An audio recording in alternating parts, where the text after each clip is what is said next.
ऐसा इंसान जिससे आज के समय में हर कोई नफरत करता है, जिसकी वजह से हजारों लाखों नहीं बल्कि करोड़ों जाने गई हैं। यही वह शख्स था जिसकी वजह से दुनिया को सबसे ज्यादा नुकसान पहुंचाने वाला वर्ल्ड वार शुरू हुआ।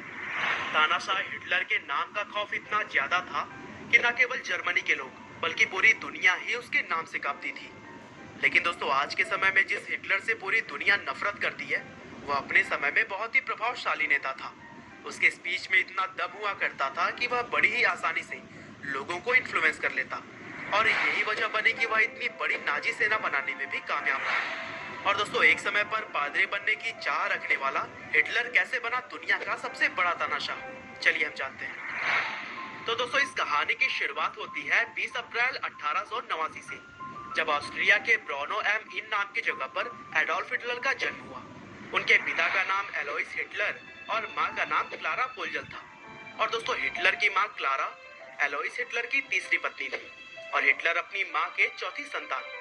लेकिन इससे पहले कि उनके 3 भाई बहनों की किसी न किसी वजह से बचपन में ही मृत्यु हो चुकी थी।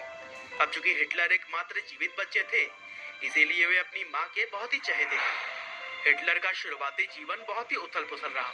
रोजी रोटी के चक्कर में उनके परिवार को बहुत सारे अलग अलग शहरों में भटकना पड़ा, और अपने पिता के साथ भी हिटलर के कुछ अच्छे संबंध नहीं थे। हिटलर ने अपनी स्कूल की पढ़ाई वोल्कस चले स्कूल से की, और बचपन में वे बड़े धार्मिक स्वभाव के व्यक्ति थे। उन्हें चर्च के ग्रुप्स के साथ प्रेयर करना बहुत पसंद था, और इसी वजह से आगे चलकर वे एक पादरी बनना चाहते थे। हिटलर बचपन से ही जर्मन के राष्ट्रवादी सोच से काफी प्रभावित थे, और इसीलिए ऑस्ट्रिया में रहने के बावजूद भी ऑस्ट्रिया की जगह पर जर्मन का राष्ट्रगान गाते थे। आगे चलकर 1903 में हिटलर के पिता की मृत्यु हो गई, और फिर अगले कुछ सालों में उनकी माँ भी चल बसी। अब हिटलर के पास कुछ भी नहीं बचा। वह एक वक्त के खाने के लिए भी मोहताज हो गए थे। अब पेट पालने के लिए हिटलर ने लेबर का काम करना शुरू कर दिया। कुछ दिनों तक उन्होंने पेंटिंग भी बनाई, और पोस्ट कार्ड बेचकर भी उन्होंने कुछ पैसे कमाए। और दोस्तों, लोग कहते हैं कि यही वह समय था जब हिटलर के अंदर यहूदियों के प्रति नफरत पैदा हो गई।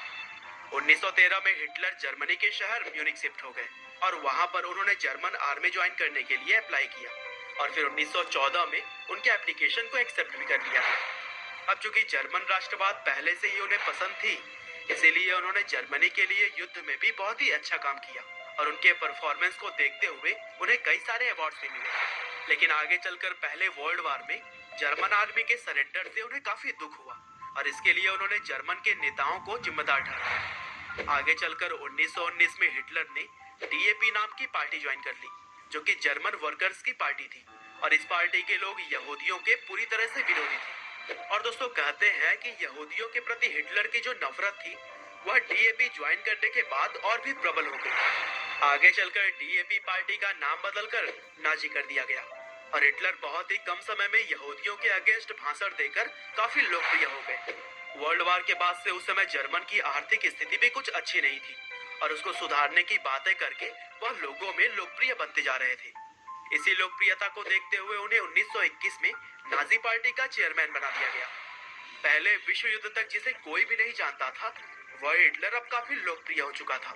1923 में हिटलर ने उस समय की सरकार को गिराने का भी प्रयास किया, लेकिन उसमें वो असफल हो गया, और 1924 में राष्ट्रद्रोह के इल्जाम में हिटलर को 5 साल की सजा भी सुनाई गई।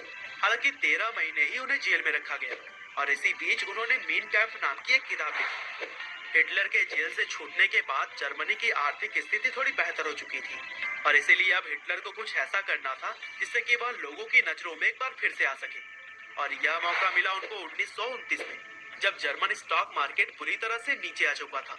लाखों लोगों को अपनी नौकरियों से हाथ धोना पड़ा, और बहुत सारे बैंक्स भी बंद हो गए। अब हिटलर देश की इकोनॉमी को पटरी पर लाने का वादा करके दोबारा से लोगों की नजरों में छा गया।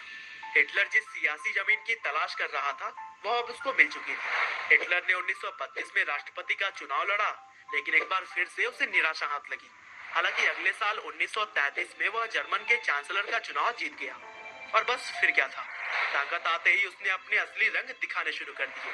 आगे चलकर राष्ट्रपति के मृत्यु के बाद उसने खुद को राष्ट्रपति घोषित कर दिया, और फिर सबसे पहले उसने सोशल डेमोक्रेटिक पार्टी को बैन किया।